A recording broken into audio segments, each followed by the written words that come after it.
교재 60페이지 한번 보시겠습니다.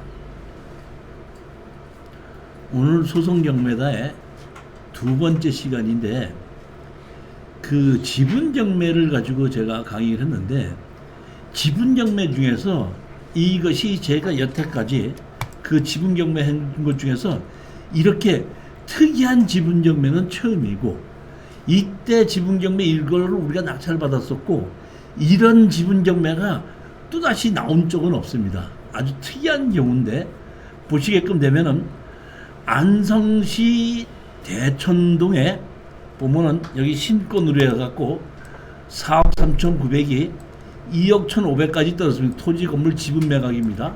그렇게 해서 누군가 3억 1,300만 원의 낙찰을 받았다가 미납을 했고 제가 이걸 추천을 했을 때 우리 수강생이 2억 8,700만 원에 들어갔다가 2등으로 해서 낙찰을 받지 못했던 겁니다. 2등으로. 자, 그랬는데 허가가 났는데 미납이 돼갖고 다시 경매가 나왔는데 여기에 제가 나중에 알아보니까 여기에 낙찰 받은 사람이 지분권자더라고요. 지분권자가 다시 자기가 낙찰을 받으려고 했었는데 이게 지분이다 보니까 대출을 안 해줘갖고 잔금을 못 내갖고 다시 경매가 나온 거예요. 그렇게 해서 이 다시 나왔길래 우리 수강생 보고 다시 제가 입찰에 들어가서 먼저 번에는 1차는 2억 8,700만 원의 입찰에 들어갔다가 2등으로 떨어졌는데 두 번째는 내가 낮춰서 들어가라 그래갖고 2억 4,800만 원에 들어가서 단독 응찰로 낙찰을 받은 겁니다. 자, 그러면 이게 왜 이렇게 떨어졌고 뭐가 제가 이렇게 특이하다 그랬는데 뭐가 특이한지를 설명을 드리도록 하겠습니다. 건물은 6분의 2 지분 매각이에요. 다시 말하면 건물은 두 사람이 6분의 1 갖고 있고 6분의 1 가지고 있는 것이 경매로 나온 겁니다. 그 다음에 토지는 두 필지인데 한 필지는 1890분의 990. 다시 말하면 반이 살짝 넘는 정도의 그 지분이 나왔고 또 한 필지는 토지 전체가 나온 겁니다. 그러니까 두 필지 토지에 한 필지는 전체가 나왔고 한 필지는 1890분의 990 지분이 나온 겁니다. 그런데 여기서 뭐가 특이하냐면은 건물 지분권자는 토지 지분이 없고 토지 지분권자는 건물 지분이 없더라고요. 그래서 우리는 낙찰을 받게끔 되면은 토지 지분도 낙찰을 받고 건물 지분도 주인이 따로따로 걸 다 낙찰을 받으니까 우리로서는 건물도 지분권자가 되고 토지도 지분권자가 되는 겁니다. 근데 건물은 제가 봤을 때 약 3분의 1입니다. 건물은 3분의 1이고 이 뭐는 토지는 거의 한 그 70% 정도를 우리가 낙찰을 받기 때문에 우리가 3분의 1 정도밖에 건물을 낙찰을 못 받더라도 토지를 한 75% 정도를 낙찰을 받으니까 나머지 건물 지분권자하고 협상을 하기가 훨씬 더 유리할 것이라고 생각하고 입찰에 들어가라고 그랬던 겁니다. 자, 내용을 보시게끔 되면 여기 보면 토지 지분이 120번지가 있고 121번지가 있죠. 보면 박누구인데 보면은 하나는 120번지는 둘이 다 가지고 있는 거고 121번지는 1890분에 584, 1890분에 391 이렇게 경매가 나오는 겁니다. 여기 보게끔 되면 여기 감정평가사에 보면 이렇게 나온 것이 있죠. 요 한 필지는 전부 다고 하나는 1890분에 594, 하나는 396에. 그러니까 합치면 990이 되는 겁니다. 건물은 누가 보면 박누구가 있고 박누구가 있죠. 이렇게 해서 박누구가 있고 박누구가 있는 것이 두 개가 경매로 나온 겁니다. 이렇게 해서 경매가 진행된 건데 건물을 보게끔 되면 보면 공유자가 두 개 있고 이렇게 돼 있습니다. 보면 그렇게 해서 여기 보면 대항력 있는 임차인들이 있죠. 여기 보면 이거는 설정에 의해서 경매가 나온 것이 아니라 강제 경매로 나왔기 때문에 그 강제 경매가 기준권을 이르다 보니까 거기에 새드는 사람들은 전부 다 대항력이 있는 사람들입니다. 대항력이 있는 사람들이다 보니까 여기에 보게끔 되면 뭐냐면 확정이 없는데 대항력이 있고 1,000만 원을 배당 요구를 했는데 확정이 없다 보니까 이거는 배당이 안 나가겠죠. 그 다음에 두 번째는 그러면 확정도 없고 배당도 없습니다. 그 다음에 세 번째는 확정도 없고 배당도 없이 500만 원이고 네 번째는 확정도 없고 배당 없이 1,000만 원이에요. 보면. 자, 그러다 보니까 우리가 낙찰을 받았을 때 쉽게 얘기하면은 우리가 건물을 3분의 1밖에 낙찰을 받지 못했다고 하더라도 우리가 이 돈을 1,000만 원 보증금을 물어줄 수도 있습니다. 보면.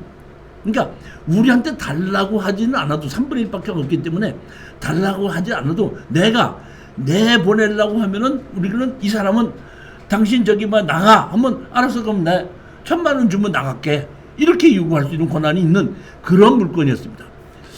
자, 이거를 낙찰을 받고 지금서부터 이게 날짜가 보면 9년 전입니다. 9년 전. 언제죠? 2015년 12월 7일이니까 지금 여기서부터 약 9년 전입니다. 낙찰을 받고 난 다음에 그 사람이 이제 잔금을 내고 난 다음에 낙찰을 받은 우리 수강생이 저한테 전화가 왔어요. 교수님 말씀대로 낙찰을 받고 잔금을 냈습니다. 잔금을 냈는데 지금서부터 어떻게 해야지 됩니까? 하고 저한테 물어봐서 일단은 우리가 3분의 1밖에 건물은 3분의 1밖에 가져 있지 않지만은 우리가 얼핏 보면 3분의 1을 줘야지 되는데 내가 1,000만 원을 다 줘갖고 이 사람을 우리 손으로 만들어야 되겠다고 해갖고 사실은 제가 여기 현장에서 아침 9시에 우리 낙찰 받은 사람하고 만나기로 했어요. 만나가지고 제일 먼저 여기 보시게끔 되면 뭐가 있냐면 여기 보면 본죽이 있고 여기 보면 뭐가 있죠? 여기 보면 미용실이 있어요. 여기 보면 헤어 여기 있죠. 미용실 있지 않습니까? 그러면 미용실을 먼저 찾아갔더니 이제 어떻게 오셨어요? 그러더라고. 그래서 제가 여기에 이것이 경매를 낙찰 받은 사람이다. 낙찰 받은 사람인데 당신이 그 그러니까 배당 요구를 했고 뭐 대항력이 있다 없다 이런 얘기를 하지 않고 새로운 주인이 됐는데 내가 새로운 주인이 됐으니까 당신이 먼저 번에 1,000만 원 냈다는 거는 뭐 어떻게 됐는지 상관하지 않고 우리가 다시 1,000만 원을 먼저 냈던 걸 그대로 인정을 해가지고 저하고 새로 계약을 하십시다. 그리고 나하고 새로 계약을 오늘서부터는 임차료를 우리한테 주시기 바랍니다. 하고 얘기를 했더니 여기서 그 미용실에 있던 사람이 그렇습니까? 그러면 예전에 계약했던 걸 그대로 인정해서 1,000만 원 넘겨주겠습니까? 그래서 좋다. 우리한테 1,000만 원 주지 않아도 오늘부로 계약서를 새로 쓰자 그랬습니다. 그랬더니 좋다. 그러면 자기네들 옛날에 1,000만 원 내는 것이 있는데 1,000만 원을 그대로 계약서를 쓰는 거는 좋다. 근데 그 사람은 제가 판단하기에는 경매가 진행되는 동안 월세를 안 냈을 거라고 봐요. 그러면 한 1년 정도를 월세를 1년에서 1년 반 정도를 월세를 안 냈다 그러면 1,000만 원에서 보증금이 남은 것이 내가 보기엔 한 200~300만 원밖에 안 남았을 텐데 1,000만 원을 그대로 다 인정해서 새로 계약서를 쓰자고 그랬더니 오케이 하더라고요. 우리는 건물이 3분의 1밖에 없습니다. 오케이. 그랬더니 그 사람이 만약에 이런 식으로 얘기한다면 자기가 잘 알고 있는 여기 뭐야? 노래방, 지하에 노래방이 있고 여기에 또 뭐는 본죽이 있습니다. 여기 2층은 만화 가게였었는데 이 만화사랑은 비고 없습니다. 그 다음에 위층에 4층에 그 전세를 들은 사람이 있어요. 보면은 그렇게 됐는데 이 전세 들은 사람은 우리가 가서 얘기를 하지 않고 이 사람은 배당이 나갈 거니까 그냥 우리는 가만히 있고 여기 세 들은 사람들 500만 원, 1,000만 원 세 들은 사람만 여태까지 돈 안 내고 했어도 오늘부로 새로 계약서를 쓰고 오늘부터는 임대를 주십시오 그랬더니 좋습니다. 만약에 그런 식의 조건으로 계약한다면 자기가 노래방하고 본죽하고도 다 얘기를 해드리겠습니다. 그대로. 그렇게 해서 우리 낙찰 받은 수강생이 여기에 있던 미용실이나 본죽이나 노래방하고 새로 계약서를 썼고, 사실은 보면 제일 걱정이 됐던 것이 이게 옥상에 이제 4천만 원인가 그 보증금 들어간 사람이 있는데, 여기도 보면 우리가 건물은 3분의 2밖에 낙찰을 받지 못하고 땅은 70%밖에 낙찰을 받지 못했어도 배당 요구를 했는데 배당이 다 나가더라고요. 그러니까 이 사람은 배당을 다 받았으니까 배당 받은 것 같고 그대로 살겠다. 그러니까 그걸 가지고 그대로 계속해서 그대로 계약서를 쓰게끔 된 겁니다. 이제 우리는 건물은 3분의 1을 가지고 있고 토지는 70%를 갖고 있는데 월세는 우리가 받는 겁니다. 월세를. 자, 그러다 보니까 땅 주인이 연락이 와서 내 땅을 사가십시오 하고 연락이 오다 보니까 땅 주인이 그러면 얼마와 팔게끔 되느냐 해가지고 내가 이제 우리 낙찰받은 수강자한테 뭐라고 했냐면, 우리는 월세를 그냥 전부 다를 주인으로 하면서 월세를 받고 있기 때문에 시간이 지나가면은 우리는 아쉬울 것이 없다. 아쉬울 것이 없으니까 그렇다면 그냥 땅 가격을 우리가 산 가격 정도로 낮춰서 얘기를 하고 그 사람이 협상해서 한다 그러면 하고 나는 그 정도밖에 못 준다고 그러고 그냥 버텨라. 그랬더니 몇 개월 정도 버티다가 땅 주인이 그러면 당신이 얘기한다는 그 가격에 주시면 내가 팔겠습니다 해갖고 팔았던 겁니다. 그래서 땅은 협상으로 해서 우리가 넘겨받았어요. 근데 만약에 이 경우에 땅 주인이 자기가 주인이기 때문에 지료를 내놔라 하게끔 되면 우리는 건물은 3분의 1이고 3분의 2 건물 주인한테 자기가 땅에 그 한 30% 갖고 있는 걸 지료 청구를 하는 것이 맞는데, 제가 보기에는 그것도 보면은 안 한 것 같아요. 보면은 그거를 안 하고 그냥 협상을 해서 그 사람 팔고 나왔습니다. 문제는 건물을 3분의 2를 가지고 있는 사람들이에요. 사실은 건물을 3분의 2 갖고 우리는 땅을 다 차지했기 때문에 내가 봤을 때는 우리가 땅 주인으로서 건물 3분의 2 주인한테다가 철거하고 나가고 지료를 달라고 할 수가 있는데, 우리가 월세를 우리가 다 받고 있죠. 우리가 다 받고 있으니까 지료 달라고 못하는 겁니다.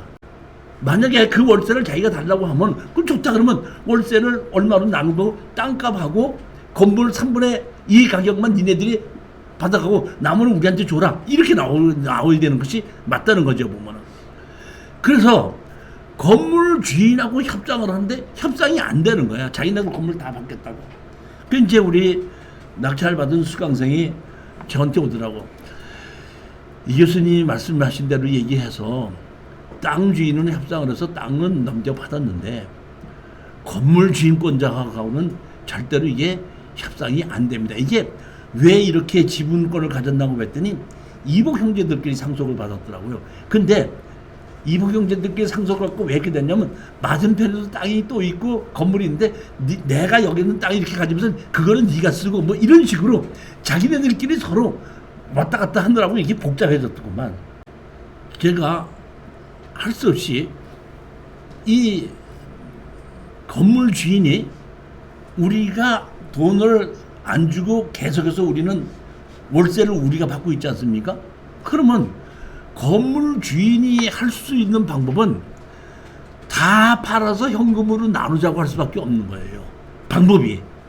그렇기 때문에 내가 봤을 때 건물을 3분의 1을 가지고 있는 사람들이 우리가 협상에 응하지를 않으면 자기가 할 수 있는 방법은 다 팔아서 나누자고 할 수밖에 없겠다 싶으니까 제가 우리 낙찰받은 수강생한테다가 상대편이 다 팔아서 나누자고 하게끔 되면은 다 팔은 그거를 방지하기 위해서는 먼저 우리가 건물에다가 가등기를 쳐놓자는 겁니다. 그러다 보니까 이 빌딩은 법인으로 낙찰을 받고 개인 이름으로 가등기를 쳐놨나 그럴 거예요. 아마 보면은 가등기를 쳐놔고 여기 보면 가등기 해가지고 누구 이렇게 이름으로 쳐놨지 않습니까? 제가 보기에는 이 사람의 그 이제 원래 이 낙찰을 받은 사람은 법인으로 낙찰을 받았는데 유 누구예요. 근데 이게 김 누구다 이게는 배우자 아닌가 싶은데 가등기를 쳐놓은 겁니다. 그 후에 버티다가 안 되다 보니까 다 팔아서 나누자고 하다 보니까 공유물 분할을 경매를 위한 것이 경매가 나온 거죠. 경매로 나오다 보니까 땅은 빼놓고 건물만 경매로 나와서 1억 3,200, 9,200, 6,400, 4,500까지 아무도 선순위 가등기가 있다 보니까 아무도 낙찰 받지를 못하는 거죠.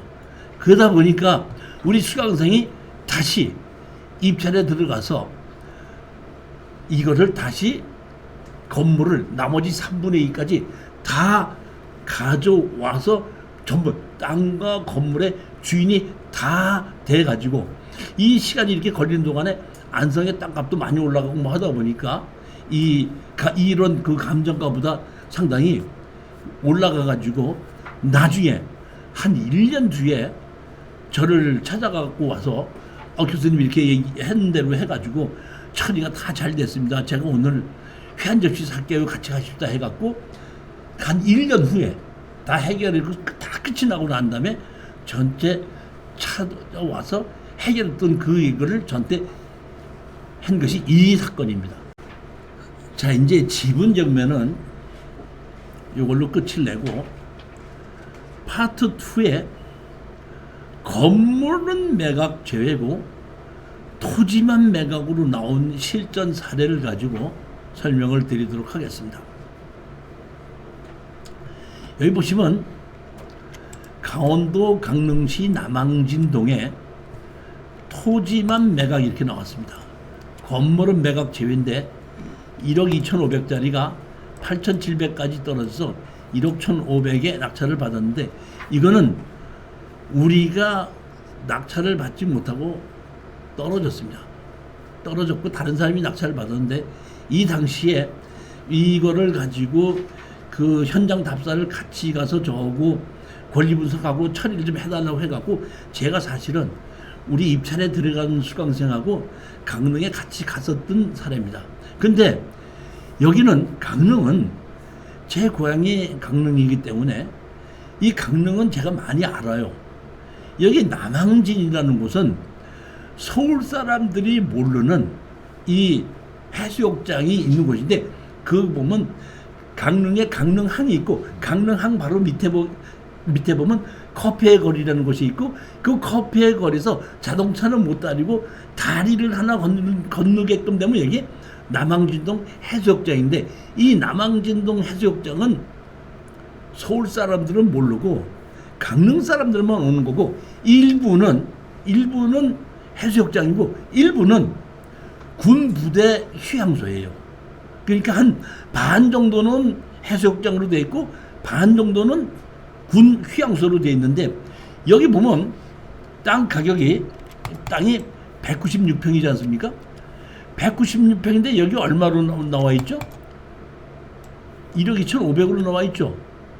그러면 예를 들어서 이게 60평당 약 60만 원 정도로 감정을 한 거거든요.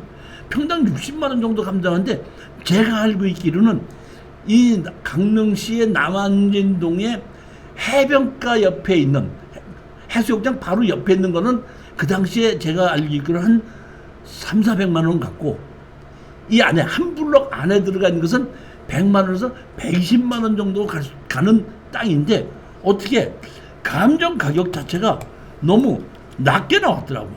낮게 나온 겁니다. 자, 그러면 여기 보면 이거는 건물은 매각 제외인데 여기 보면 해수욕장이 있죠. 그리고 여기가 바로 이제 그 해수욕장 도로 옆에 바로 붙어 있는 거. 이 바로 붙어 있는 곳은 한 300만 원에서 400만 원 가고 여기 한 블록 들어가는데 한 블록 들어가는 데는 100만 원에서 한 150만 원 사이 정도 가는 것이 맞다고 보는 겁니다. 그러면 여기에 보면 이렇게 현황으로 가운데로 질러가서 바닷가로 나가는 거기 때문에 우리가 낙찰받을 땅 가운데에 현황 도로가 있다는 것이 이 땅의 약점 중에 하나고 그 다음에 무허가, 여기 보면 이렇게 무허가 건물이 여기 보면 이런 건물이 이렇게 하나 있습니다. 무허가 건물이 있고, 여기 보면 보면 지적도에 보면 여기는 지적도상 도로가 있고 여기는 지적도상 도로가 없죠. 그러니까 이 지적도상 없는 도로, 여기는 지적도상인데 여기 없는 도로는 사실은 이쪽 집, 이 사람 집 땅이에요. 이 땅인데 이렇게 쓰고 있고, 여기 지적도상 도로가 이렇게 돼 있는데 이 지적도상 도로로 돼 있는 건 건물이 차지하고 있어서 실질적으로 이쪽 도로는 다니지 못하고 이쪽 왼쪽으로 돌아서 가게끔 되어 있습니다. 즉 이 얘기를 뭐냐면 여기에 가장 문제점이 뭐냐면은 지적법상 도로가 없고 현황 도로를 이용한다. 그다음에 두 번째는 건축물 관리대장이 없는 무허가 건물이 있다. 그다음에 내 땅을 가로질러서 현황 도로가 있다, 이런 얘기입니다. 그러면 내가 낙찰을 받아서 이거를 팔아야 할 때는 가운데 현황 도로가 있는 걸 내가 막을 수 있느냐? 그다음에 바깥에 있는 현황 도로를 이용해서 건축 허가를 받을 수 있느냐? 그다음에 건물이 주인이 있어서 그 건물에 사는 사람이 있으면은 그 사람을 내보내야 되고, 사는 사람이 없다 그러면은 법정 상권이 있다 그러면 그 사람을 찾아가고 건물을 철거해야 되는 거고, 그 세 가지가 이 땅의 문제점이기 때문에 내가 그 세 가지 문제를 해결할 수 있다 그러면 낙찰을 받아서 그 세 가지 문제를 해결해서 공인중개사한테 내놓으면 되고, 그리고 그 세 개를 해결할 자신이 없다고 하면은 입찰에 들어가면 안 된다는 얘기죠. 자, 그러면 먼저 보시겠습니다. 72페이지 보시겠습니다. 72페이지. 72페이지 보면 강릉시 건축조례 이렇게 돼 있죠. 강릉시 건축조례. 법 45조 제1항 2호에 따라, 이거는 법은 뭐냐면 건축법 45조입니다. 건축법 45조는 다른 사람의 땅을 이용해요 건축 허가를 받기 위해서 건축법상 도로를 만들 때는 땅 주인에게 사용 승낙을 받아야 한다. 다만 지방자치단체의 조례로 정하는 경우에는 그러하지 아니하다. 이것이 건축법 45조입니다. 그러다 보니까 건축법 조례를 가지고 건축법의 45조 1항 2호에 따라 주민이 장기간 토론을 이용하는 사실상의 통로로서 유해 심원을 거쳐 시장이 법 제2조 1항 남용에 따라 도로를 위치를 지정 강구자 할 때는 이에 관계인이 동의를 받지 않을 수 있는 경우는 다음 각호의 어느 하나에 해당한다. 다시 말하면 강릉시 조례에 땅 주인의 사용 승낙을 받지 않고 건축 허가를 받아서 지정할 수 있는 것은 다음과 같다 했는데, 거기에 보면 뭐라고 나와 있죠? 사실상 주민이 이용하고 있는 통로를 도로로 인정하여 건축 허가하였으나 그 도로로 지정한 근거가 없는 도로, 이렇게 되어 있기 때문에 제가 판단하기에는 여기에 이 땅과 이 땅에 이 도로를 가로지르는 여기 건물이나 여기 건물이 다 있기 때문에 저는 이 도로가 이렇게 포장이 돼 있죠. 포장이 돼 있기 때문에 제가 판단하기에는 이거를 가지고 건축 허가를 받는 데는 문제가 없을 거다 보니까 그 문제는 해결이 된 겁니다. 그 다음에 또 하나는 무슨 문제냐면은 가운데 보면 이렇게 가로지르는 도로가 있죠. 가로지르는 도로가 있는데 이 가로지르는 도로를 우리가 낙찰을 받은 다음에 이거를 내가 막아도 되겠느냐는 겁니다. 그러면 쉽게 얘기하면 이 앞에 있는 이 도로는, 지적법상 없는 이 도로는 막지 못하고 내 땅 가운데 있는 것은 막을 수 있겠느냐, 그 얘기인 겁니다. 그 다음에 여기에 있는 이 건물을 거주자가 있느냐, 철거할 수가 있느냐, 법정지상권이 있느냐, 이 얘기입니다. 제가 여기를 우리 그 입찰에 들어가려고 하는 수강생이 이걸 골라가고 나한테 같이 가서 현장 답사를 가고 권리 분석을 해달라고 해서 같이 가서 이렇게 보고 있으니까 여기에 이 땅 앞에 여기쯤 간다 보니까 여기에 있는 주인, 다시 말하면 이 주인입니다. 이 건물 주인입니다. 이 건물 주인이 이 땅이죠. 건물 주인이 노인네인데 나이가 제가 보기엔 한 70대, 80대 정도 드신 여자분이 손주를 업고 나와가지고 우리가 땅을 이렇게 쳐다보고 있으니까 물어보더라고요. 어떻게 오셨습니까? 그러더라고. 그래서 이 땅이 경매로 나왔기 때문에 여기를 한번 현장 답사로 와봤습니다. 그랬더니 그분이 그러지 않아도 내가 그럴 것 같아서 나와서 물어보는 거예요. 근데 입찰에 들어가시기 전에 이건 아셔야 됩니다. 뭔데요? 그랬더니 이 땅은 우리 땅입니다. 그래서 제가 그거를 알려드리려고 여기다가 이렇게 이거를 갖다 놨습니다. 그러니까 막지는 않고 이걸 갖다 놨다. 이렇게 했는데 저로서는 강릉시 건축 조례를 보고 갔기 때문에 그걸 가지고 그 사람하고 막을 수 있느냐 없냐고 따질 필요가 없지 않습니까? 우리 입찰에 들어가서 해결할 거니까. 그래서 제가 그분에게 그러세요? 저는 몰랐는데 가르쳐 주셔서 감사합니다 했더니 예 그래요. 이거 모르고 입찰에 들어가면 안 됩니다. 이제 그렇게 해갖고 그 여자분하고 얘기를 끝내고, 사실 내가 제일 궁금했던 것은 이 집에 거주자가 있느냐는 겁니다. 생각해 보십시오. 이 정도 되는 이 집에, 이 정도 되는 이 집이라는 얘기는 이제 보면 이 집이죠.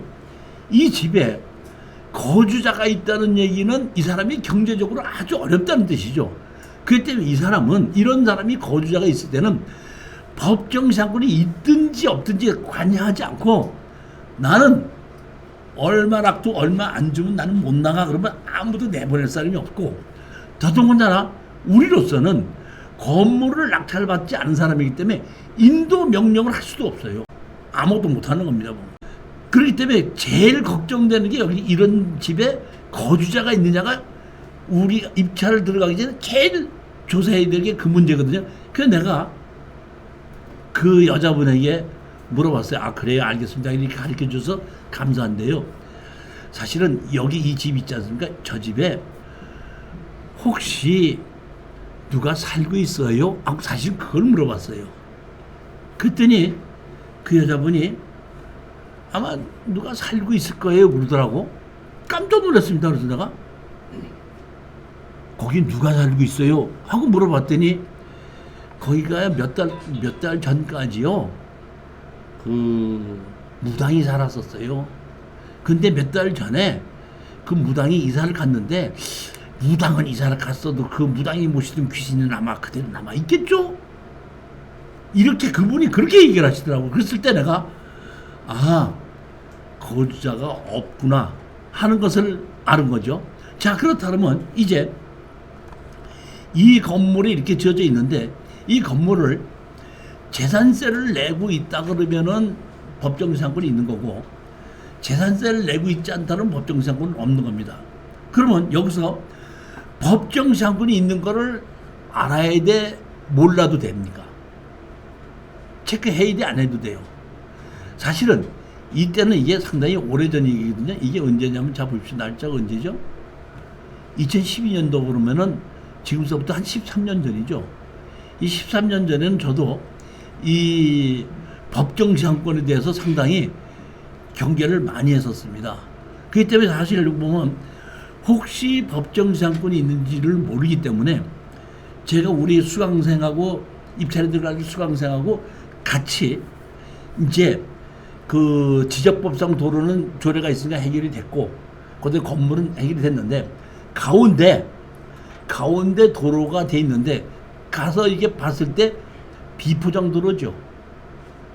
비포장 도로는 주민이 오랫동안 볼 수 있었다는 근거가 없기 때문에 제가 이거는 낙찰을 받아서 여기에 막는다고 하더라도 막아도 여기 통행에 누가 막다른 걸 먹겠어? 이 길밖에 없는데 만약에 막았다 그런 문제가 생길 수 있는데, 이거는 바닷가로 질러나가는 도로지 이 포장된 도로 얼마든지 접근할 수 있는 도로이기 때문에 이 도로를 우리가 막는다 그래도 이거는 문제가 없습니다.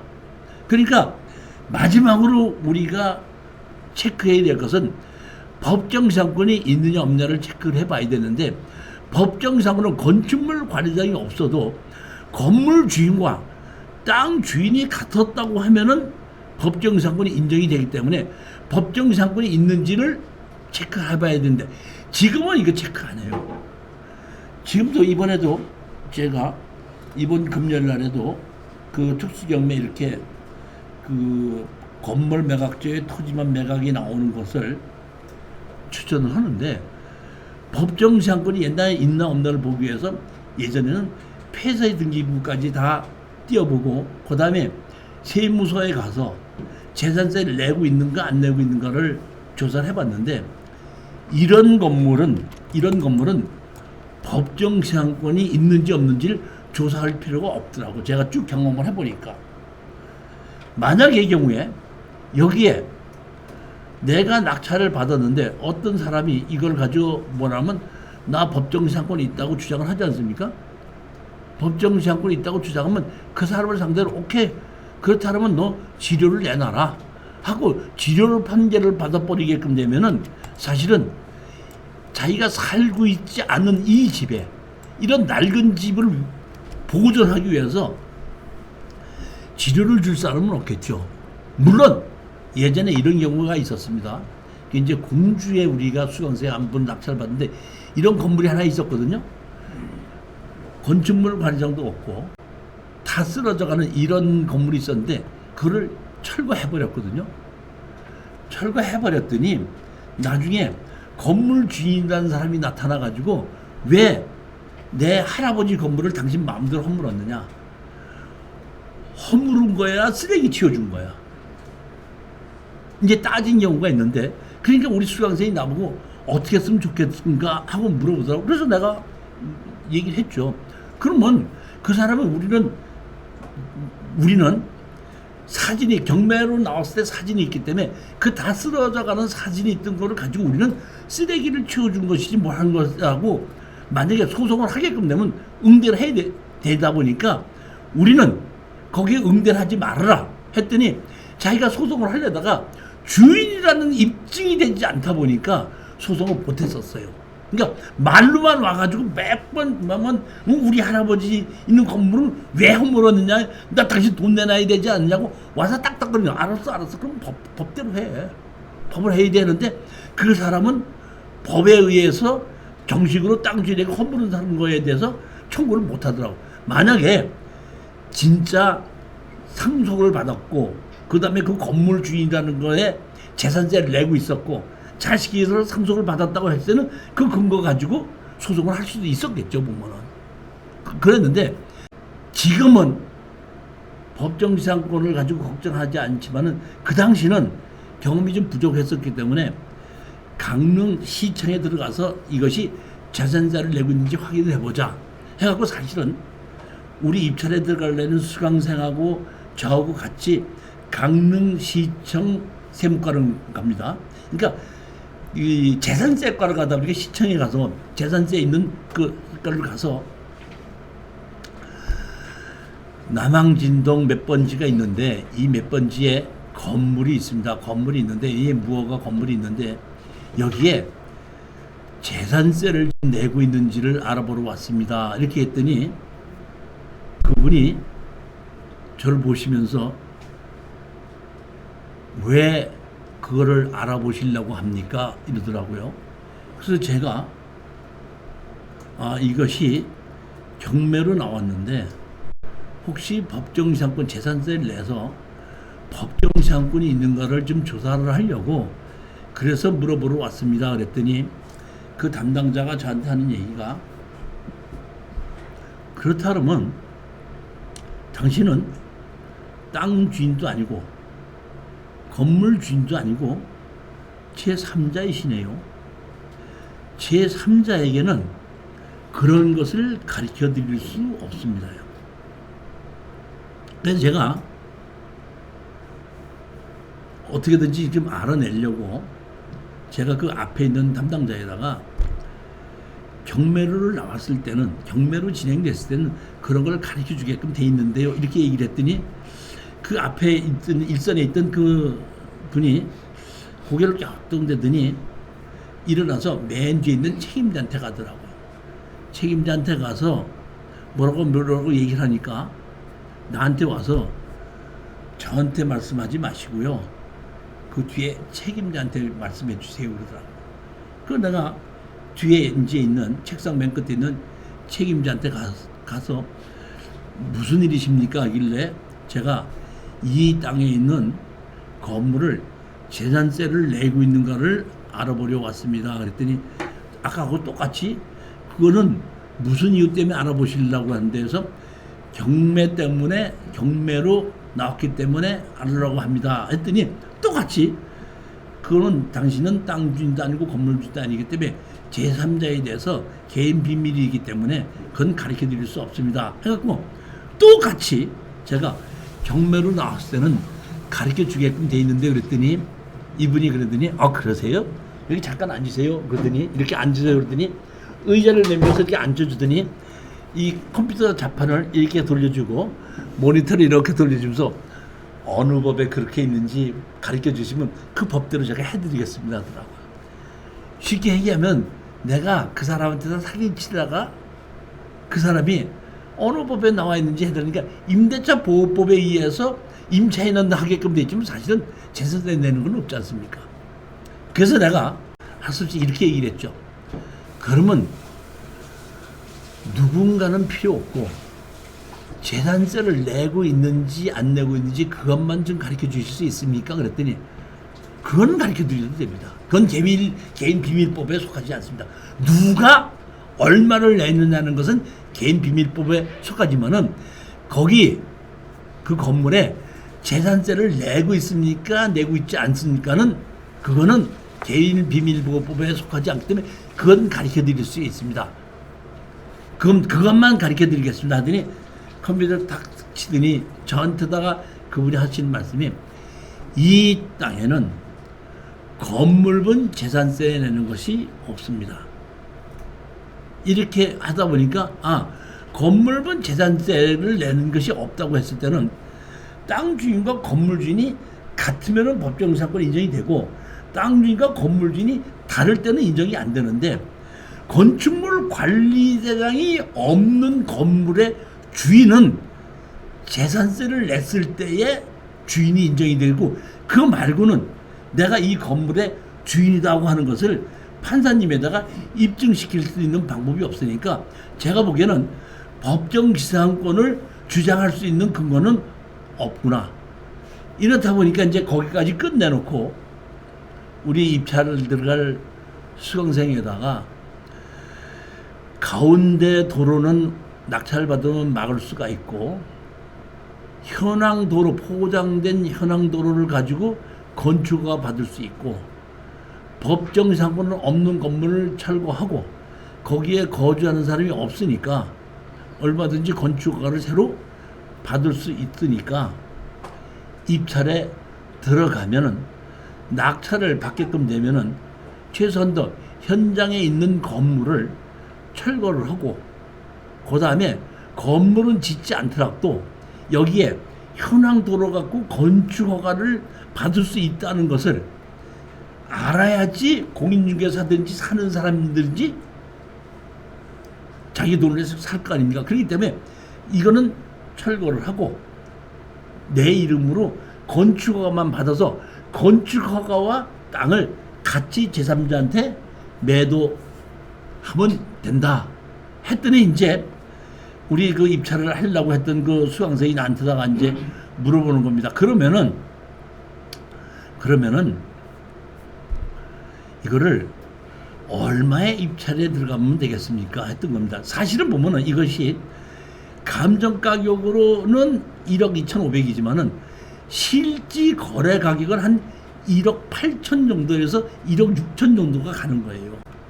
근데 제가 이 당시는 실거래 가격을 알았지만 실거래 가격을 하지 않고 여기에 1억 2,500까지 떨어졌으니까 8,700이니까 한 이것이 뭐 가운데 이런 문제 현황도로 이런 문제가 있으니까 한 9,700 정도 들어가도 입찰에 우리가 낙찰받지 않을까 해갖고 내가 생각하기에는 한 9,700 정도면 낙찰받지 않을까로 생각한다.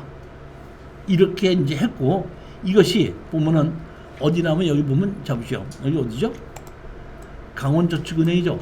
강원저축은행에서 여기 보면 1억 200을 신청을 했죠. 그래서 사실은 이거를 이 강원저축은행에서 NPL 이걸 살려고 사실 전화를 했었어요. 전화를 했더니 팔겠는데 우리 돈 다 받을 것이 1억 1,500원이니까 1억 1,500원을 주신다 그러면 팔겠습니다. 그러면 자기 돈도 다 줄 거 다 주고 한다면 우리는 NPL로 사서 들어갈 필요가 없잖아. 왜? NPL을 예를 들어서 자기네들이 본 받을 것이 1억 1,500인데 우리한테 1억 주고 판다 그러면 우리가 1억 주고 사서 1억 1,500에 들어가게끔 더 높게 들어가면 그만큼 이득이 있는데 1억 1,500 받을 게 있는데 1억 1,500을 주면 팔겠습니다. 하다 보면 NPL로 사서 들어가도 우리한테 이득은 하나도 없는 거예요. 뭐. 그러면 사서 들어가나 안 사서 들어가나 마찬가지 아니냐 이렇게 생각을 했는데 그러면 살 필요가 없지 않느냐고 해갖고 제가 우리 수강생한테다가 그냥 9,700만 원에 들어가 봐라 했는데 딱 낙찰 가격이 1억 1,500인 걸 보고 아하 내가 봤을 때는 이런 겁니다.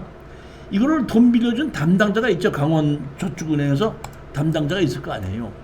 있는데 지금 보면은 감정 가격이 1억 2천까지 나와갖고 8,700까지 떨어졌을 때는 돈을 빌려준 사람이 손해도 볼 수 있겠죠. 그러다 보니까 이 담당자가 뭘 했는지 몰라도 내가 판단하기 내가 정확한 것도 안 돼. 담당자가 사방에다가 공인중개사 이게 안 되다 연락을 해서 바닷가 이런 거 실질료가 얼마가 안 돼 갑자기 이렇게 나왔으니까 이거를 좀 어떻게 이 가격에 입찰이 들어가게끔 좀 찾아달라 했는지 딱 강원저축은행에서 찾아가려는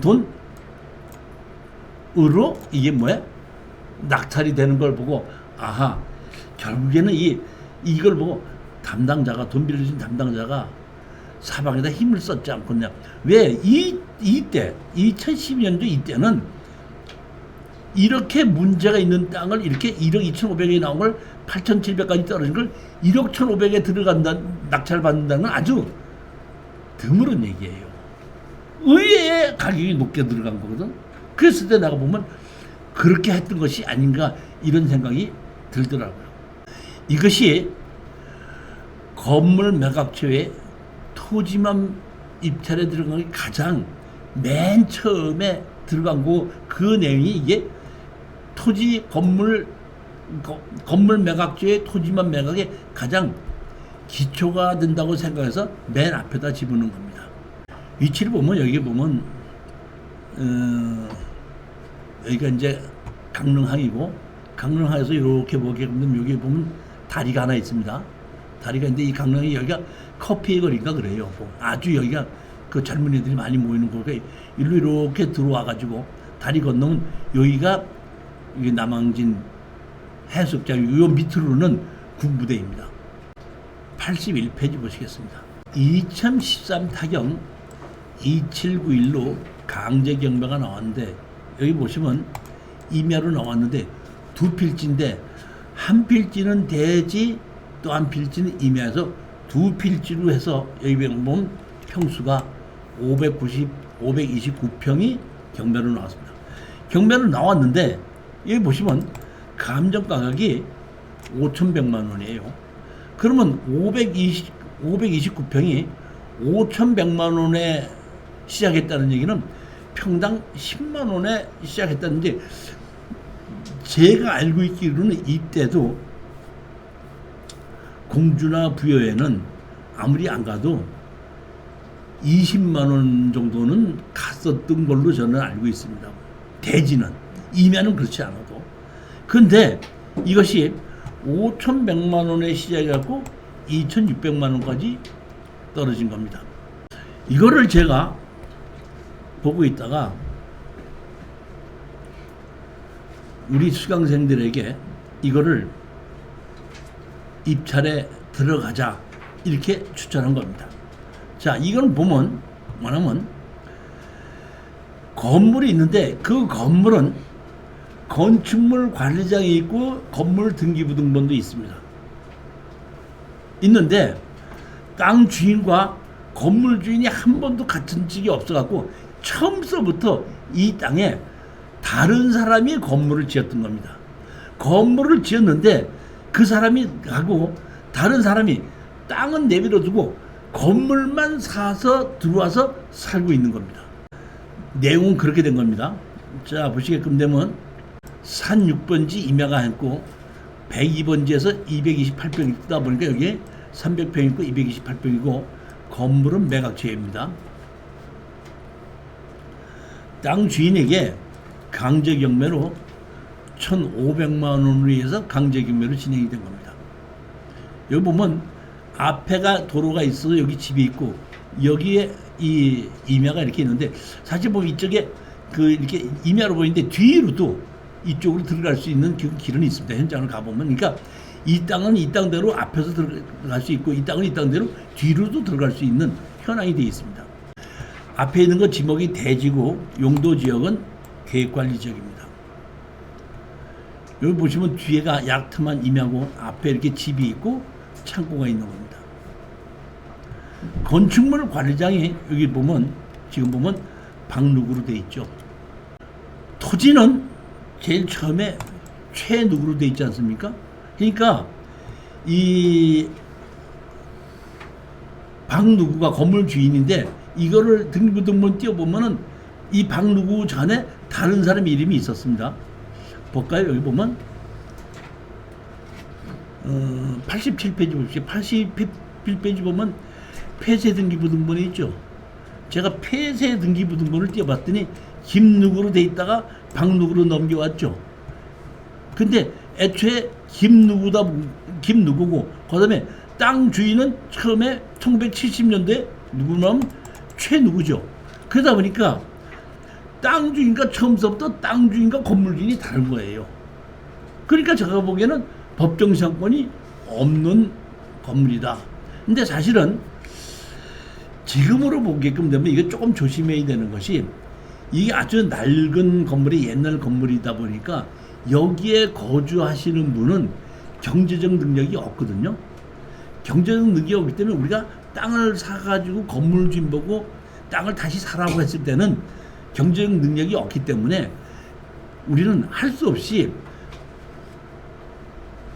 그 사람을 내보내가지고 건물을 우리 걸로 만들어서 제3자한테 팔아야 되는 것이 맞는 겁니다. 항상 제가 지분이든지 건물 매각 제외했을 때에 그 건물에 사는 사람이 건물 상태가 좋고 어느 정도 경제적 능력이 있다 그러면 땅을 다시 사는 것이 원칙인데 그러면 우리가 땅을 감정가격의 반으로 사서 감정가격의 90%의 건물 주인에게 팔고 나오면 가장 좋은 겁니다. 근데 건물 주인이 사적 땅을 살 능력이 없을 때는 할 수 없이 건물 주인을 내보내고 건물을 내 걸 만들어서 건물과 땅을 하나로 만들어서 제3자한테 팔아야 되는 겁니다. 그 과정이 조금 좀 번거롭고 시간이 걸린다는 얘기거든요. 자, 여기를 법정상권이 없는 걸 알고 이제 제가 우리가 낙찰받은 수강생하고 여기를 찾아갔습니다. 이제 찾아가서 여기에 이제 문을 두드렸더니 어떤 여자분이 키가 자그마한 여자분이 나오셔서 어떻게 오셨습니까? 하고 물어보더라고요. 그러면 제가 여기에 건물에 살고 있는 사람이 누군지 알아봐야 되고 그 사람이 경매를 진행되는 거에 대해서 어느 정도 알고 있는지를 알아야지 그 사람하고 협상을 할 거 아니에요? 그렇기 때문에 제가 뭐라고 얘기했냐면은 이 땅에 땅과 건물이 경매로 나와서 제가 낙찰받은 사람입니다. 따라서 여기에 살고 있는 사람하고 한번 얘기를 좀 해보려고 왔습니다. 이렇게 저는 얘기를 한 건데 제가 건물을 낙찰 못 받았죠. 건물을 낙찰 못 받았는데도 저는 살고 있는 사람한테 건물도 낙찰 받았다고 얘기한 거예요. 그 이유는 제가 땅만 낙찰 받고 건물은 낙찰 받지 못했는데도 제가 거기에 살고 있는 거주자들한테 가서 보게끔 되면 건물도 같이 낙찰받은지를 알고 있는 사람들이 상당히 많아요. 8, 90%가 그래요. 그렇기 때문에 내가 경매를 당하는 사람이 이 경매를 당한 거를 어느 정도 알고 있냐를 알기 위해서 말을 그렇게 던진 겁니다. 그랬더니 이 여자분이 뭐라고 얘기해요? 그래요? 그 참 이상하네. 건물은 우리 건데 어떻게 그거를 경매로 낙찰을 받았지? 이렇게 얘기를 하는 순간 이 사람들은 이것이 경매가 나오는 걸 알고 땅만 나왔다는 걸 알고 건물은 자기네들이 매입을 했었구나. 그러니까 건축물 관리장에 있는 사람이 이 현재 살고 있는 사람과 같은 사람이구나 하는 거를 알 수 있었고, 그 아는 순간 저로서는 이것은 협상이 되겠구나. 뭐냐면은 법정 상관이 없으니까 만약에 여기에 살고 있는 사람하고 협상이 안 된다 그러면은 우리는 건물 철거하고 나가고 지료를 내달라고 하고, 건물이 건축물 관리장이 있고 등기부등본이 있으니까 우리는 그 지료를 가지고 그 건물만 다시 또 경매로 집어넣을 수도 있거든요. 무허가 건물이 아니다 보니까. 그렇기 때문에 제가 판단했을 때는 이거는 협상 가능성이 있겠구나 이렇게 생각을 하고, 내가 사실은 땅만 봤으면 이런 얘기 할 필요가 없죠. 그냥 그래서 왔는데 여기 사장님 좀 뵈려고. 사장님 계십니까? 하고 물었더니 그 여자분이 지금 나가고 안 계십니다 그러더라고. 그래요? 그러면 전화번호를 좀 가르쳐 주실 수 있습니까? 그랬더니 그 여자분이 저한테 하시는 말씀이, 전화번호는 알고 있는데 가르쳐 드리지는 못하겠습니다. 아주 딱 부러지게 얘기를 하더라고요. 제 경험에 의하면은 제가 낙찰을 받은 사람인데 전화번호를 좀 가르쳐 주십시오 하게끔 되면, 낙찰받은 사람하고 낙찰받은 사람이 오면은 어떤 식으로 해결해야 되겠다고 대충 준비를 해놓은 사람은 바로 전화번호를 가르쳐 줘요. 근데 제가 경험을 해보면 어떤 식으로 응대해야 되겠다고 아직 결정을 하지 못하신 분들은 전화번호를 안 가르쳐 주는 겁니다. 이제 이분이 알긴 아는데 제가 전화번호를 못 가르쳐 드리겠습니다 하는 걸 봤을 때, 이 사람들은 아직 낙찰받은 사람하고 어떤 식으로 응대를 해야 되는지 준비가 아직 안 됐구나 하고 알고, 제가 뭐라고 하냐, 그러면 알겠습니다. 제가 제 전화번호를 적어 드릴 테니까 만약에 사장님이 오시면 저한테다가 전화를 좀 한번 해달라고 전해 주십시오 했더니, 예 알겠습니다. 그거는 이러고 부회에서 올라왔는데, 대부분이 이런 정도로 전화번호를 가르쳐 주고 올라오면은 2, 3일 내로 전화가 오는 게 맞거든요. 근데 일주일이 지났는데도, 2주째가 지났는데도 연락이 안 오더라. 가장 이런 건물을 낙찰을 받았을 때, 건물은 매각제외 토지만 매각에 낙찰을 받았을 때 제일 어려운 게 거주자가 있으면서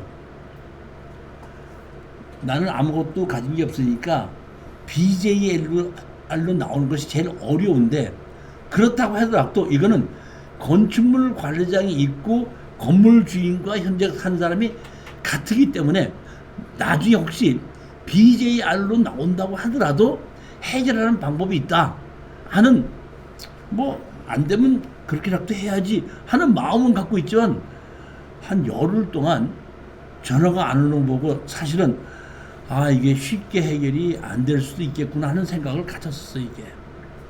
근데 한 열흘쯤 됐을 때에 제가 강의를 끝나고서 이렇게 봤더니 전화가 온 저녁이 한 7시쯤 7시 반쯤에 전화 온 흔적이 있더라고.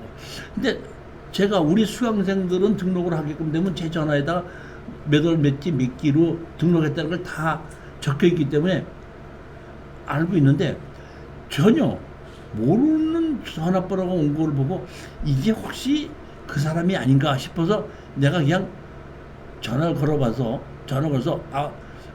전화를 왔었는데 제가 전화를 못 받았습니다 하고 얘기를 했더니 그 사람이 얘기를 하더라고. 아, 제가 부여군 초천면 진호리에 사는 사람이 누군데 저한테다가 전화를 해달라고 했던 걸 전화를 받았었기 때문에 제가 지금 전화를 드리는 겁니다 해서 드디어 전화가 왔구나 싶어서 내가 그러면은 제가 내일 한 6시나 7시에 한번 찾아뵐 테니까 그때 만나뵐 수 있습니까? 그랬더니 그때 그분이 그러시더라고.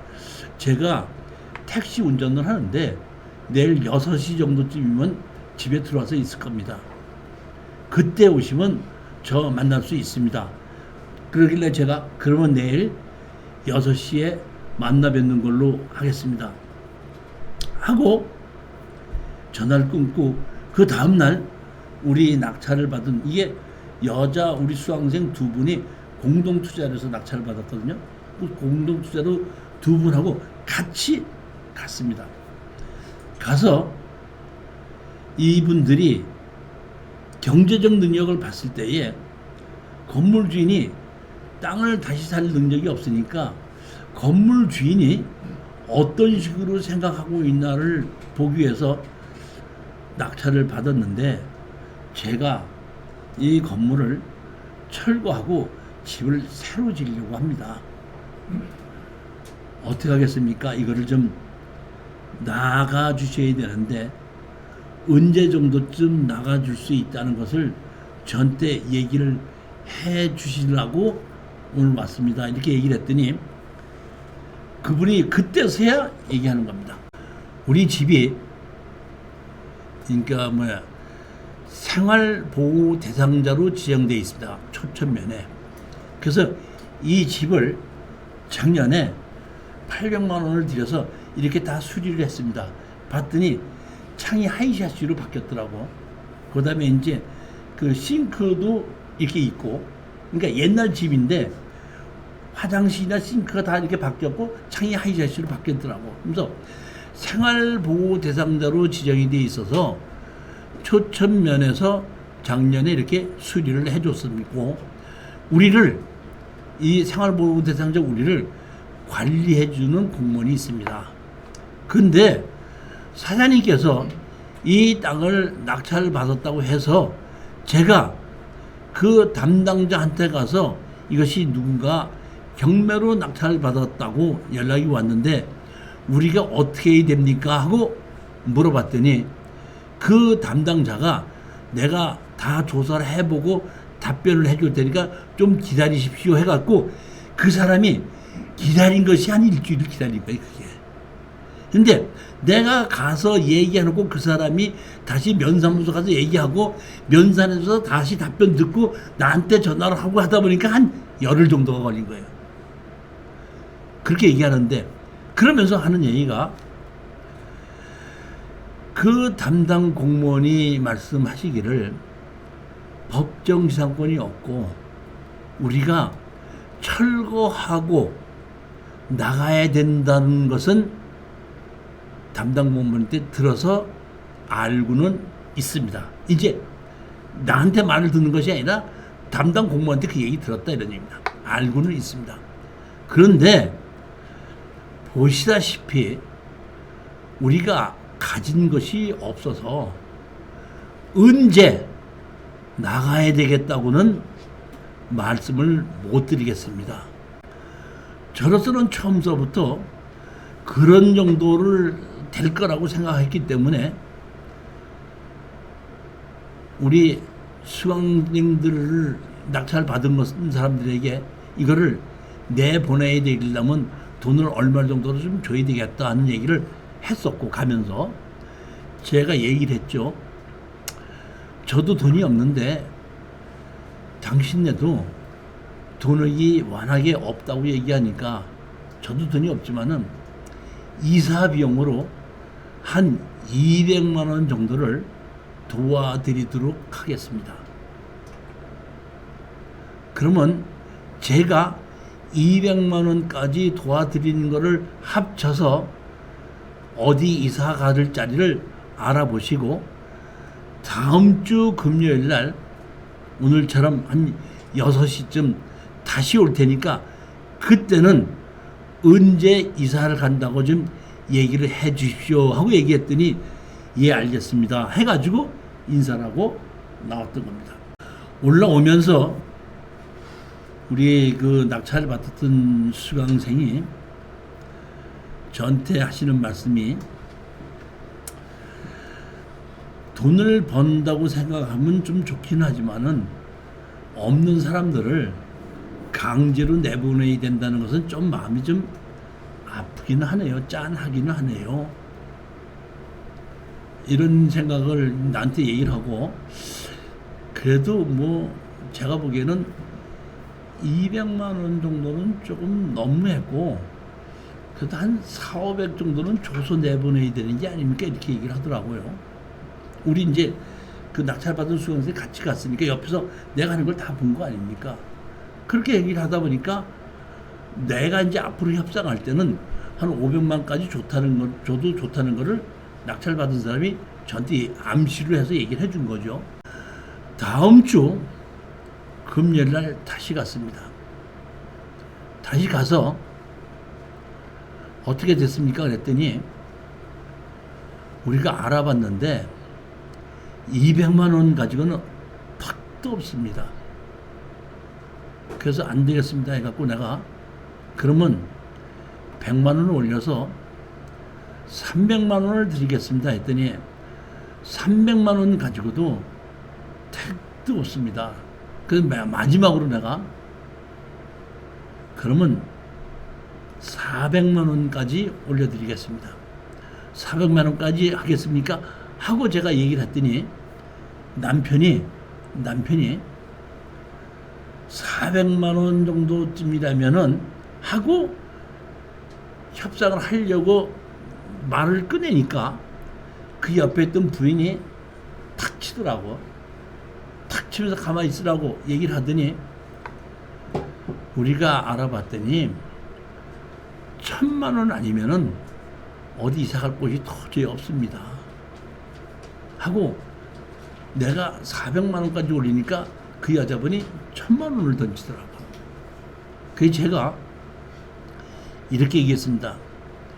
내가 2600에 낙찰을 받지 않고 2억 6천 정도의 낙찰을 받았다 그러면 1000만 원 정도 드릴 수가 있겠지만은 경매로 전부 다를 2600만 원을 주고 낙찰을 받은 사람에게 1000만 원을 달라는 얘기는 이거는 너무 무리한 얘기가 아닙니까? 했더니 그 여자분이 깜짝 놀라면서 이거를 전부 다 2600만 원에 낙찰 받았다는 거예요? 아니 아무리 여기 시골이라고 해도 평수가 있는데 어떻게 그럴 수가 있습니까? 하고 얘기하고 서로 대화가 진행이 안 되고 한 1분, 2분 지났는데 1분, 2분이 상당히 짧은 시간 같지만은 협상을 하는 과정 중에 서로 얘기 안 하고 1분, 2분은 상당히 긴 시간이에요. 결국 성질 급한 사람이 먼저 얘기하게끔 돼 있다 보니까 저는 우리 수강생들이 낙찰받은 수강생이 500만 원 정도까지는 얘기했었잖아요. 그래서 제가 마지막으로 얘기를 했습니다. 정 그러시다면은 500을 드리도록 하겠습니다. 만약에 500 가지고도 안 한다 그러면은 더 이상 협상은 하지 않고 우리는 일어나서 나갈 겁니다. 500은 여러분이 여기 계신 분이 나가신다고 약속하는 날 나갈 때 오늘 계약을 하게끔 되면은 보증금 50만 원을 드리고 그 다음에 나가실 때 450만 원 잔금을 드리도록 하겠습니다. 결정하십시오. 만약에 그걸 가지고 결정을 안 한다로 이제 더 이상 협상은 없기 때문에 우리는 서울로 다시 올라가야 됩니다. 하고 제가 얘기를 했습니다. 그랬더니 남자분이 저한테 하는 얘기가 계약금 50만 원 말고 계약금을 300만 원을 주시면 안 됩니까? 그 다음에 이사 나가는 날 200만 원을 주시고요. 이렇게 얘기를 하더라고요. 그랬을 때 제가 500만 원을 계약을 하고 300만 원을 계약금을 달라고 그러고 나갈 때 200만 원 달라고 그러면은 300만 원 받고 안 나가고 버틸 것 같지는 않고, 또 제가 봤을 때 여기 살고 있는 사람들이 상당히 솔직한 사람들이야 보면. 이렇게 거짓말을 시키거나 이러지는 않을 것 같아서 제가 우리 그 낙찰받은 수강생들한테다가 300만 원 가지고 온 돈이 있냐 그랬더니 300만 원을 갖고 왔어요 그러더라고. 그래서 그러면 그대로 계약서를 씁시다 해가지고 사실은 300만 원을 주고 나가는 걸로 계약서를 이렇게 쓴 겁니다. 자, 보시겠습니다. 부동산 매매 계약서 썼죠. 이렇게 배방 300만 원 계약서 썼는데, 이거는 우리가 갈 때 협상을 할 때 건물을 사야 된다고 했기 때문에 돈도 제가 알기로는 한 500만 원 준비를 했고 계약서도 준비를 해가지고 간 겁니다. 우리 수강생이. 그러다 보니까 우리 수강생이 여기다가 보면 계약금 총 임대금 사는 거는 500만 원으로 한다. 계약금 300만 원 한다. 잔금 나갈 때는 200만 원 주기로 한다. 해갖고 조건을 여기 다 적었죠. 이렇게 보면 약 2개월 후에 잔금을 내고 얼마로 한다. 이렇게 해서 다 적어서 계약을 하고 300만 원을 주고 올라오는 것입니다. 이제 올라와서 제가 보기에는 한 달에서 2달 정도 안에는, 2달 정도로 했으니까 최소한 1~2달 안에는 나가겠거니 이렇게 생각을 하고 있었는데, 올라와서 3일인가 있으니까 전화가 왔어요. 뭐라고 전화 왔냐면 내일 이사 나가니까, 몇 시에 이사 나가니까 와서 200만 원을 주십시오. 그러면 제가 얘기를 했죠. 그러면 몇 월 며칠 날 200만 원을 주는데 건물을 우리한테 등기부등본을 넘겨줘야 되니까 건물 등기부등본 넘겨줄 인감증명하고 뭐하면 다 띄어서 우리한테 넘겨주는 조건으로, 이사를 나가고 띄워주는 조건으로 200만 원을 주기로 가겠다. 그러면 가겠다 해서 내가 몇 시에 가겠다 하고 약속을 했습니다. 가봤더니 이사를 나갔고 한 5시쯤 나갔는데, 이사는 나갔고 그 남자 혼자서 툇마루에 앉아있더라고. 벌써 이미 나갔더라고. 그래서 내가 언제 이사 나갔습니까? 그랬더니 아니 아까 나갔습니다. 한 2시간 전에 나갔습니다. 그러더라고. 그래요? 200만 원을 주고 이제 그 건물 등기 이전할 서류를 다 받고, 제가 우리 200만 원 주고 받은 우리 수강자한테 확인할 때 돈 서류 다 맞습니다 그러더라고. 그럼 200만 원 주라, 200만 원 주고 다 받고 하면서 뭐라고 얘기를 했냐면은, 아니 어디로 이사를 가셨습니까? 하고 제가 물어봤어요. 그냥 돈 주고 받고 딱 끝났으니까 이제. 그랬더니 그분 말씀이, 부여에는 임대 아파트가 없어갖고 우리를 관리하던 그 부여의 초천면 담당자가 논산에다 얘기를 해서 논산에 임대 아파트 빈 거를 준비를 해줘 갖고 거기에 임대 아파트 들어갔는데 300만 원에 6만 원인가를 내는 걸로 해서 계약이 돼서 오늘 그리로 이사 간 겁니다. 그러니까 그 사람은 거기에 들어가려고 할 때 보증금 300만 원이 필요한데 300만 원 주고서 내가 400만 원 준다고 했을 때는 그 사람이 그러면 300만 원 보증금 내고 이사 갈 돈 100만 원이다 보니까 해결이 다 된다 이렇게 생각하고 협상을 하려고 했었는데, 부인이 탁 치는 바람에 100만 원이 더 올라가서 500만 원이 되다 보니까 300만 원 가지고 이사를 가고 100만 원 쓰고도, 이사 비용 쓰고도 100만 원이 남았던 겁니다. 그렇게 해서 잘 됐다 이렇게 하고 다 보내고 내가 나오면서 공인중개사한테 전화를 걸었죠. 건물도 우리 거가 됐다. 이제 됐으니까 건물하고 땅하고를 다 합쳐서 이렇게 팔아달라. 그랬더니 알았습니다 하고 이제 건물을 우리 걸로 이제 받아야 되니까 우리가 이제 그 서류를 받은 걸 갖고 우리 낙찰 받은 수강생들을 보고 이걸 가서 건물 등기부 등본에 올려서 우리 낙찰 이름으로 바꿔라 해서 밖으로 갔는데 등기소에서 이거 계약서를 갖고 왔어도 등기 이전 못 해드립니다 이렇게 얘기를 한다는 거야. 그래서 내가 왜 그러냐, 왜 안 해준다 그러느냐, 우리 이제 낙찰 받은 수강생이 등기하러 갔는데 안 해준다니까 왜 그러느냐 그랬더니, 이렇게 옛날 건물은 계약서를 위조해 가지고 건물을 등기하는 경우가 많다. 그렇기 때문에 이것은 계약서만 가지고 할 수 없고 판 사람 당사자를 데리고 와서 진짜로 이 계약서대로 팔았는가를 확인을 해야지 등기 이전을 해주겠다. 이러다 보니까 할 수 없이 제가 여기에 있는 이 사람한테다가 다시 전화를 해서 이 등기 이전을 하려고 그러는데 본인이 안 오면 등기 이전을 안 해준다고 한다. 그러니까 시간을 내서 이 등기소에 한번 같이 가야 되는데 언제 시간을 내줄 수 있겠느냐 했는데, 내가 뭐라고 얘기했냐면 하루를 버리셔야 되니까 여기 등기소에 오셔서 같이 이거를 얘기를 해주시면은 일당으로 30만 원을 드리겠습니다. 오셔서 해주시면은. 그랬더니 일당을 30만 원 주신다면 가겠습니다 해갖고 그 등기소에서 같이 가서 만나가지고 등기소에 있는 사람이 이 팔은 건물주인에게 이 확인조서 쓴 겁니다. 확인조서 쓰는 거 보고 제가 복사해서 한 장 달라고 그런 거예요. 그래서 확인조서가 다 되고 나니까 그걸 가지고 등기 접수를 해줘서 등기 이전이 되는 건데, 이 사이에 공인중개사 유기에서 내가 6천만 원인 걸 좀 팔아달라고 했거든요. 건물까지 다 합쳐서. 그랬더니 6천만 원에 파는 걸로 계약이 있는데 내가 등기부등본을 떼어봤더니 아직 건물이 유리림으로 안 넘어왔는데, 공인중개사 얘기입니다. 왔는데 이거 건물까지 같이 포함해서 계약해도 됩니까? 물어보더라고. 이거 하고 있을 때야.